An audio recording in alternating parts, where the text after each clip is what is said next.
What if I told you that Disney's first original story was actually stolen from a Japanese artist who died just as The Lion King began production? In 1994, Disney released what they called their first completely original animated feature, The Lion King. They marketed it everywhere as a brand new story, unlike their previous adaptations of fairy tales and books. But almost immediately after release, accusations started flying that Disney had ripped off a beloved Japanese animated series called Kimba the White Lion. Today, we're diving deep into this 30-year-old controversy to uncover the dark truth Disney tried to hide. We'll examine the shocking similarities, the suspicious timeline, and the evidence that suggests Disney may have committed one of the biggest cases of cultural theft in animation history. And trust me, by the end of this video, you'll never look at The Lion King the same way again. Let me paint you a picture of what Disney was claiming in 1994.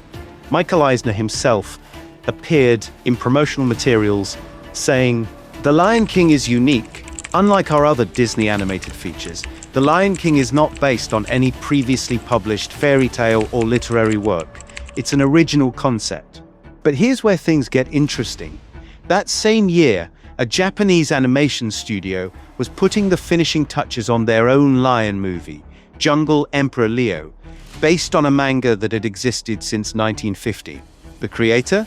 Osamu Tezuka, often called the Walt Disney of Japan. And here's the kicker. Tezuka died in 1989, the exact same year Disney began production on The Lion King. Now, you might think this is just a coincidence. Two lion stories, so what?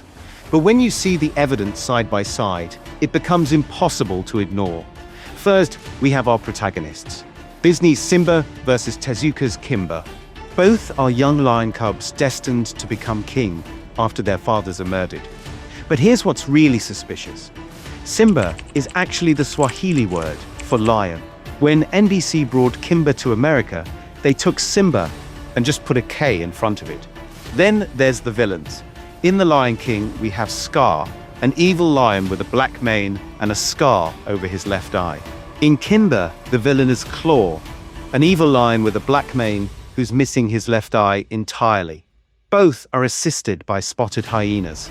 The wise advisors? Disney has Rafiki, a wise mandrill with a staff.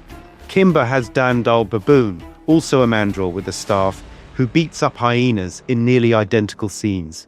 Scene after scene matches up with eerie precision.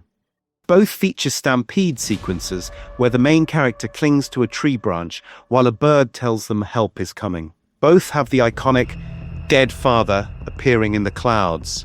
Both show the climactic battle between the hero and villain in nearly identical shots. When journalists started asking questions, Disney's response was, let's call it suspicious. Director Rob Minkoff told the LA Times, "Frankly, I'm not familiar with the TV series. I know for a fact that Kimba has never been discussed as long as I've been on the project." Screenwriter Linda Wolverton claimed, "This is the first I've heard of Kimba or Tezuka. I never heard anything or saw anything about his work." A Disney spokesman went even further. None of the principals involved in creating The Lion King were aware of Kimba or Tezuka. But here's where their story falls apart completely. Matthew Broderick, the voice of adult Simba, had already told a newspaper a month earlier, "I thought they meant Kimba, who was a white lion on TV when I was a little kid. So I kept telling everyone I was going to play Kimba." Roy Disney himself referred to The Lion King's protagonist as Kimba on a message board 1 year before the film's release.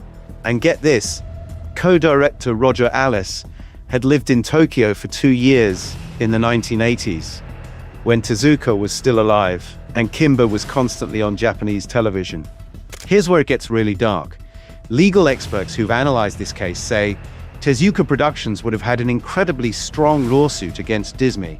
Professor Madhavi Sundar from Georgetown Law stated, "For copyright infringement, we look at similarities in terms of storyline, plot, and characters. The strongest evidence is that the actual drawings depicting several scenes are strikingly similar between Kimba and the Lion King. She called it a slam dunk case. So why didn't Tezuka Productions sue? The answer reveals the ugly power dynamics at play. Tezuka Productions' president said their company was small and weak compared to Disney, whose lawyers were among the top 20 in the world. They simply couldn't afford to fight. But Disney wasn't done. When Tezuka Productions finally released their Jungle Emperor Leo film in 1997, remember, this was based on a 1950 manga, Disney had the audacity to send them a cease and desist order, claiming they were stealing from The Lion King. The controversy was so obvious that even The Simpsons mocked it. In a 1995 episode, when Mufasa appears in the clouds, he accidentally says, "You must avenge my death, Kimba. I mean Simba." You must avenge my death, Kimba. I mean Simba. The writers later revealed they included this joke because everyone in the animation industry knew about the similarities. So what's the real story? Based on all the evidence, here's what likely happened. Disney probably did start The Lion King as a Kimba remake or tribute.